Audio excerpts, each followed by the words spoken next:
صلی اللہ علیہ وسلم کی سیرت طیبہ کے سلسلے میں قوم کے نونہالوں کے لیے سیرت طیبہ صلی اللہ علیہ وسلم کے سلسلے میں بیانات کا سلسلہ جاری ہے۔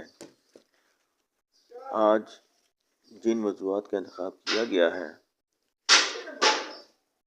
ان کا عنوان ہے رسول پاک صلی اللہ علیہ وسلم کا پسینہ، رسول پاک صلی اللہ علیہ وسلم کی جسمانی طاقت، رسول پاک صلی اللہ علیہ وسلم کا ہنسنا، رسول پاک صلی اللہ علیہ وسلم کی گفتگو، رسول پاک صلی اللہ علیہ وسلم کا چلنا پھرنا اور بیٹھنا۔ ہمارے رسول پاک صلی اللہ علیہ وسلم کا پسینہ۔ آپ صلی اللہ علیہ وسلم کا پسینہ موتی کی طرح جھلکتا تھا اور اس میں سے نہایت عمدہ خوشبو آتی تھی۔ آپ صلی اللہ علیہ وسلم کا پسینہ موتی کی طرح جھلکتا تھا اور اس میں سے نہایت عمدہ خوشبو آتی تھی۔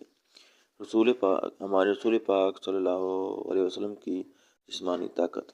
آپ صلی اللہ علیہ وسلم کی صورت ہی پیاری نہ تھی، بلکہ جسمانی طاقت میں بھی کوئی آپ صلی اللہ علیہ وسلم کا مقابلہ نہ کر سکتا تھا۔ جوانی میں ایک مرتبہ آپ صلی اللہ علیہ وسلم نے قریش کے سب سے زیادہ طاقتور پہلوان رکانہ سے 2 مرتبہ کشتی لڑی اور دونوں مرتبہ اسے پچھاڑ دیا۔ رکانہ رضی اللہ تعالیٰ عنہ بعد میں مسلمان ہو گئے۔ قریش کا ایک اور نامی پہلوان ابو الاشد کلدہ بن جمحی تھا۔ وہ اتنا طاقتور تھا کہ گائے کے چمڑے پر کھڑا ہو جاتا اور 10 آدمی مل کر اس چمڑے کو کھینچتے، لیکن وہ اپنی جگہ سے ہلتا تک نہ تھا۔ آپ صلی اللہ علیہ وسلم نے اس سے کشتی لڑی اور اس کو کئی بار پچھاڑ دیا۔ ہمارے رسول پاک صلی اللہ علیہ وسلم کا ہنسنا۔ رسول پاک صلی اللہ علیہ وسلم کے چہرے پر ہمیشہ مسکراہٹ رہتی تھی۔ کبھی ہنستے تو کھلا کر نہ ہنستے تھے، ہنستے وقت دانتوں کی ریخوں سے نور پھوٹتا ہوا معلوم ہوتا تھا۔ ہمارے رسول پاک صلی اللہ علیہ وسلم کی گفتگو۔ آپ صلی اللہ علیہ وسلم کسی کی طرف توجہ فرماتے تو پورا بدن موڑ کر توجہ فرماتے، صرف گردن موڑ کر دیکھنے کی عادت نہ تھی۔ رسول پاک صلی اللہ علیہ وسلم کی آواز بلند مگر بڑی شریں تھی۔ جب گفتگو کرتے تو بہت ٹھہر ٹھہر کر کرتے، بغیر ضرورت کے کبھی نہ بولتے تھے۔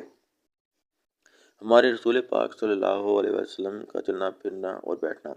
رسول پاک صلی اللہ علیہ وسلم چلتے تو ایسا معلوم ہوتا تھا کہ وہ چاند سے نیچے کی طرف جا رہے ہیں۔ قدم ہلکے لیتے اور جما کر رکھتے۔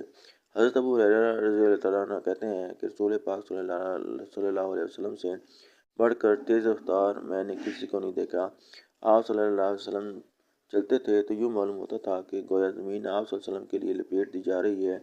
ہم سب آپ صلی اللہ علیہ وسلم کے ساتھ چل کر تھک جاتے تھے۔ آپ صلی اللہ علیہ وسلم اکثر دونوں گھٹنے کھڑے کر کے اور دونوں ہاتھوں سے ان کو گھیر کر بیٹھتے تھے، کبھی کبھی آلتی پالتی مار کر بھی بیٹھتے تھے۔